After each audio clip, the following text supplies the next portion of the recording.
Olá amigos, tudo bem? Estamos chegando com mais um vídeo da semana aqui do Caminhos do Bem.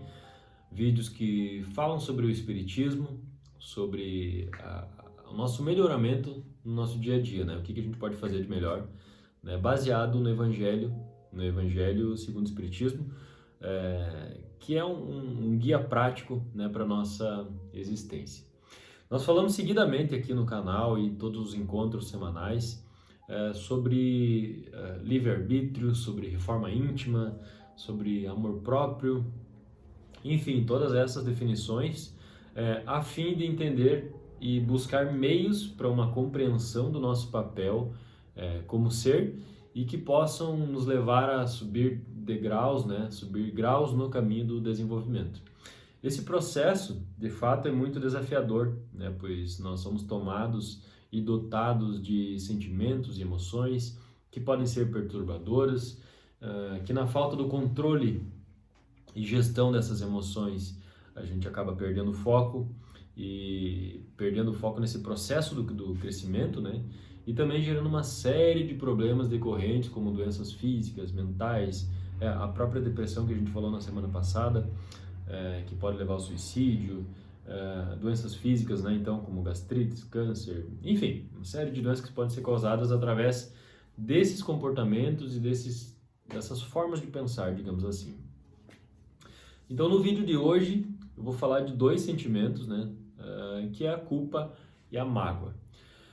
Num primeiro momento, quando a gente se refere a esses termos, nós imaginamos que a culpa e a mágoa, elas são vistas apenas no seu grau máximo, né? Que o magoado é aquela pessoa ou aquele que teve uma decepção muito grande por algo muito grave que lhe aconteceu. A culpa também é quando você faz algo muito errado e fica se culpando. Enfim, não se dá só nesses graus máximos, né? Todos nós temos esses pensamentos, né? Que são pouco trabalhados ou nada trabalhados, né? Em diversos graus de variações, alguns mais, outros menos. Em alguns dias nós somos mais afetados, em outros nem tanto. Mas o que torna essa experiência danosa, né, à nossa existência é quando elas ficam de forma persistente no comportamento ou na mente da pessoa. Como diz no Evangelho: ireis, mas não pequeis, não deixais que se ponha o sol sobre a vossa ira.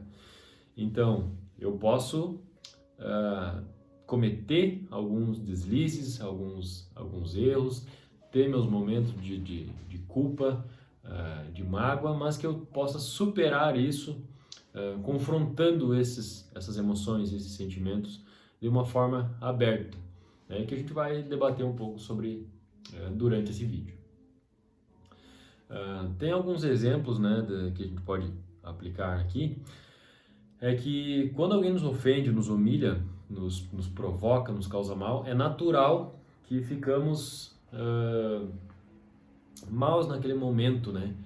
Mas por que a gente tem que levar essa sensação por muito tempo, né, para frente? Porque será que eu vou conviver com isso durante 3 anos, 10 anos, com aquele sentimento de mágoa ou culpa?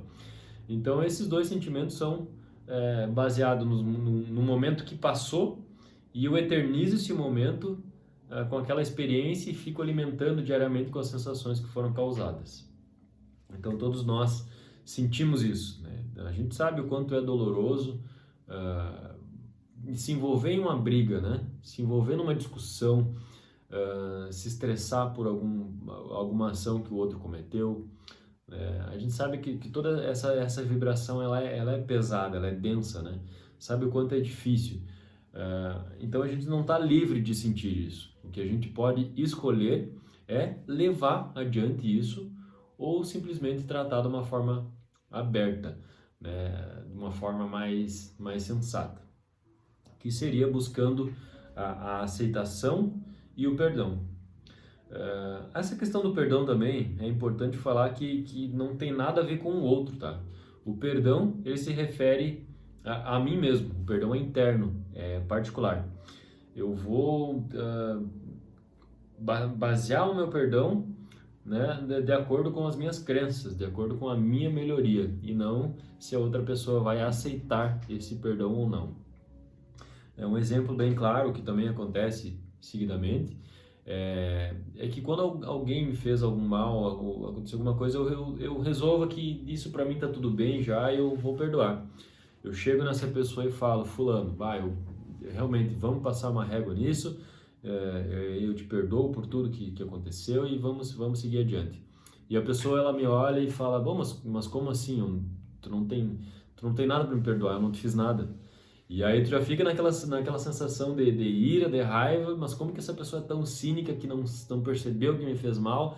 E aí volta toda essa sensação, e de fato o perdão não é isso. O perdão é quando a gente aceita, e se a outra pessoa não quiser participar disso, o problema já não é mais seu, né? O problema já fica para outra pessoa.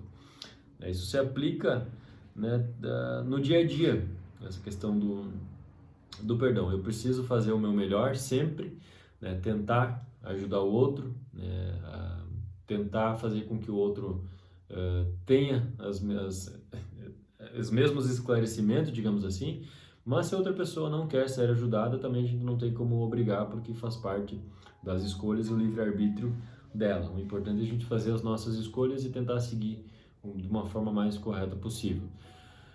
O que não pode acontecer é haver aquele desprezo em relação a outra pessoa. Eu posso tentar ajudar, a pessoa ela tem o direito de aceitar ou não, mas eu não posso ter o desprezo e julgar que essa pessoa não merece ser ajudada, por exemplo. Aí nós já estaríamos cometendo no mínimo 2 erros, né? O do julgamento, que não nos pertence, e também a gente não conhece as emoções, as vivências do outro para decidir por ele, né? E desprezando o próximo, o que também não está de acordo com as leis divinas, né? Amar ao próximo como a si mesmo, como já foi discutido algumas vezes aqui. Talvez também seja um pouco mais simples falar o que é perdoar, né? Mas e o que não é perdoar? Às vezes a gente acaba tendo um esclarecimento maior pensando no que não é perdoar. E perdoar não é esquecer. Esquecer já significa outra coisa, é amnésia, é algum problema de memória. Perdoar não é esquecer. Perdoar é retemperar, é ressignificar alguma cena que ocorreu. Eu preciso pensar que, na maturidade que eu tenho hoje, eu percebo que o que aconteceu era um recurso que a pessoa tinha no momento, de acordo com as suas próprias faculdades, e que assim ela agiu e que o momento tem que se esgotar ali. Me magoou, me decepcionou, me humilhou, fiquei mal por isso, né? Eu tenho todo o direito, mas se o momento já passou, eu não posso ficar com aquilo preso em mim. Perdoar também não é concordar com o que aconteceu. Quando eu perdoo alguém, eu não estou referendando o ato que a pessoa fez. Eu continuo achando errado, só que eu preciso entender que nós estamos no mesmo lugar aqui na Terra e que eu compartilho das mesmas fraquezas que essa pessoa. Em níveis diferentes, em momentos diferentes, né? Eu preciso perdoar porque eu não sei o que vai acontecer comigo futuramente. Eu não sei o que os meus atos vão ter como consequência, eu não tenho certeza. A gente preza por ter bons hábitos para colher o melhor possível, a gente colhe o que planta, mas eu não sei exatamente o que vai acontecer.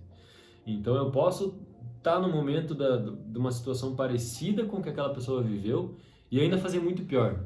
Então eu não tenho o direito de julgar, então por isso que eu preciso perdoar.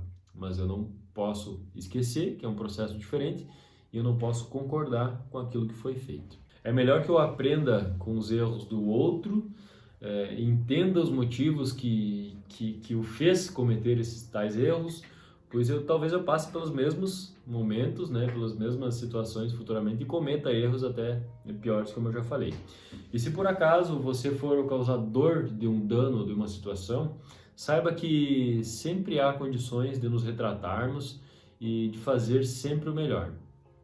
O que fizemos no passado não condena o futuro, desde que eu mude o presente. Então essa frase a gente pode guardar, a gente pode pensar sempre que o nosso passado ele não diz nada sobre o que vai acontecer. Não é garantia do que vai acontecer. Ele aconteceu, é história que eu preciso ter como aprendizado para mudar a minha forma de agir no presente e para que eu construa sempre um novo futuro, sempre que eu construa uma situação diferente para mim. Igual tem aquela música, né, que a gente canta sempre nas segundas, né? O passado não volta, o futuro não temos e o hoje não acabou. Então a gente é só responsável pelo presente, a gente precisa fazer tudo agora. Não adianta achar também que vai acontecer uma mágica e eu serei compreensivo e caridoso e amoroso de uma hora para outra. Isso é um exercício que quanto mais nós praticamos, melhores a gente fica ao passar dos dias. Tudo aquilo que eu repito muitas vezes, eu acabo ficando bom. Então tudo aquilo que eu repito com frequência, eu acabo me desenvolvendo, acabo desenvolvendo uma habilidade. Isso serve para os dois lados, né? Para o bom e para o ruim. Se eu reclamo muito todos os dias, eu acabo ficando bom em reclamar. E eu viro o maior reclamão de todos, né? Se eu for compreensivo seguidamente, se eu exercitar a compreensão, eu também acabo ficando bom nisso. Então, para os dois lados é verdadeiro. Eu prefiro repetir algo que me faz bem do que ficar reclamando o tempo todo. Quanto mais eu repetir também uma situação, mais rápido vai ser o meu raciocínio em relação a algumas situações. Muitas vezes a gente faz algo de cabeça quente, fala uma coisa que não queria falar, e depois que esfriou a cabeça, pensa melhor, né? Então, a gente pode praticar isso, tentar se manter sereno em todos os momentos, inclusive nesses mais conturbados. Então, quanto mais a gente pensar nisso, mais a gente vai conseguir agir de uma forma mais tranquila em momentos de ansiedade ou de dificuldade. Eu quero ver se alguém discorda desse exemplo que eu vou dar agora. Aprender a dirigir, por exemplo. Acredito que a maioria aqui já tem, né, CNH, já sabe dirigir, já trabalha, né, tudo mais. No começo, a gente precisa pensar em todos os movimentos. Tu entra no carro, coloca o cinto de segurança, ajeita o espelho, liga o carro, enfim, tu está dirigindo, tu pensa em pisar na embreagem, troca de marcha, acelera, então tu pensa em todos os movimentos, né? E isso acaba sendo difícil, demora para te assimilar tudo que tu tem para fazer. Com o passar dos dias, que tu vai repetindo, tu dirige todos os dias para ir para o trabalho, para ir enfim, para a faculdade, para qualquer outro lugar, você não pensa mais nesses pequenos atos, já começa a ser automático. E isso é a mesma coisa que os hábitos bons e ruins que a gente tem. Se nós repetirmos seguidamente os hábitos ruins, eles vão se tornar normais e naturais para nós. Se a gente tiver hábitos bons, também a gente vai ter como consequência essa memória muscular, que também é usada para aprender um novo idioma, para aprender Libras, para aprender um instrumento musical, que é sempre assim. A nossa prática ela se dá baseado na repetição. Quanto mais a gente repete, mais a gente pratica, mais a gente fica bom naquilo. Se eu preciso repetir, né, esse exercício, é porque também tem um propósito aqui na Terra. O perdão ele leva tempo, né? O tempo não é igual para todos. Nós devemos respeitar esse tempo de dor, de amadurecimento desse problema com outra pessoa. Às vezes no espiritismo, as pessoas que sabem que existe o procedimento da reforma íntima, né, digamos, tentam antecipar esse processo, que às vezes acontece. Bom, eu sei que existe reforma íntima, eu não perdoei ainda, mas eu vou dizer que está tudo bem aqui, vou perdoar porque eu sei que precisa da reforma íntima. Aí acaba fingindo que está tudo certo, fingindo que perdoa, e na verdade continuam magoados, tentando tratar essa pessoa bem e acaba não conseguindo, e vira um fingimento, aí começa toda essa relação superficial. Então mesmo espíritas, católicos, qualquer religião, a gente precisa respeitar o nosso tempo, o nosso luto, né? Eu preciso ter aquele momento de dor, mas que cada vez mais eu possa refletir sobre isso e que no momento certo eu supere esse tipo de problema. Eu não posso perder o foco, eu não posso perder a linha, né? Eu posso demorar um pouquinho mais que o outro, mas eu tenho que estar sempre na linha do crescimento. Nós temos que encarar a realidade, né? Não precisamos refazer essas cenas, ou falar sempre com a voz mansa, né? Fingindo que sempre está tudo bem. Eu preciso ser verdadeiro comigo mesmo. Estou chateado, sim, estou revoltado nesse momento, mas eu preciso pensar o que deve ser feito para resolver isso, né? Porque o ódio, ele é um veneno que você toma para atingir o outro, mas você toma. O ódio é um veneno que você toma para atingir o outro, mas é você quem toma, né? Essa é uma frase que eu ouvi do Rossandro Klinger, ele é um psicólogo, espírito também. Então faz muito sentido. A gente toma um veneno para atingir o outro, então quem acaba sendo machucado sempre somos nós. Eu preciso sempre confrontar, né, expor ao outro e deixar claro, né? Claro que existem formas de falar sempre. Às vezes eu estou chateado com alguma coisa e eu não chego numa forma amorosa para falar, eu chego já dando porrada, dando esporro, e a pessoa às vezes se bloqueia em relação a isso, né? Pela forma que eu cheguei. Então às vezes a gente também perde a causa pela forma que a gente chega a falar.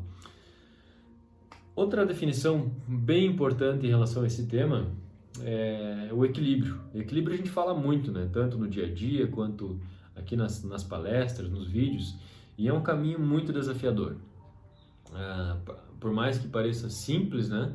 Às vezes a gente pensa que o equilíbrio é fazer os extremos para que eu esteja em equilíbrio, né? Ser bondoso ao extremo e porque fez isso agora eu tenho o direito de ficar agora um ano sem fazer nada, sem fazer um projeto caridoso ou sem fazer o bem para alguém. E aí isso, na verdade, não é o equilíbrio, né? Acontece também comigo mesmo, com os meus pensamentos, digamos, eu pratiquei uma atividade física, ou então eu trabalhei o dia inteiro, foi bem produtivo, cansei, estou extremamente exausto, agora eu vou sentar na frente da TV, vou assistir qualquer coisa que fale de violência, vou comer o máximo que eu puder, enquanto eu não ver o fim não vou parar, então isso não vai ser saudável para mim. Então essas formas de autorrecompensa, né? Eu trabalhei muito, então eu mereço agora comer muito, ou eu mereço então ficar mais 2 dias de folga porque eu trabalhei bastante. Também é uma outra forma errada de pensar. Quando eu tenho essa sensação de equilíbrio em relação ao outro, às vezes também é uma forma falsa de pensar no equilíbrio, é que eu fiz a caridade e agora eu posso voltar a ser egoísta, digamos, que desprezar os outros por tanto tempo. O que, se for pensar, nem era caridade, porque foi um ato benevolente, mas havia o interesse por trás, né? Que enfim, fazer aquilo para se livrar logo da situação. Existem exemplos também de pessoas que em certos momentos são divertidas, são animadas, que são boas companhias, mas que em determinados momentos elas agem contra tudo isso. Quando elas perdem o controle, né, de algo que lhes falta. A pessoa fica violenta, fica agressiva, ela começa a humilhar os outros. Aí a gente pensa assim, mas como que o fulano muda tanto quando, sei lá, toma a cerveja dele lá? Por que a pessoa muda tanto quando está perto de outras companhias?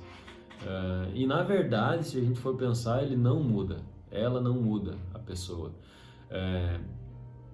Ela é assim mesmo e só não está sabendo controlar as emoções e já perdeu o foco há muito tempo. Então ela vive nessa vida supérflua, né? Nessa vida superficial, de aparência, tentando agradar os outros, escondendo suas imperfeições. Então a gente tem que cuidar com essas distorções do nosso ego. O equilíbrio não é estar no momento 100% bem e no outro 100% mal. Nós precisamos ter o centro de tudo, né?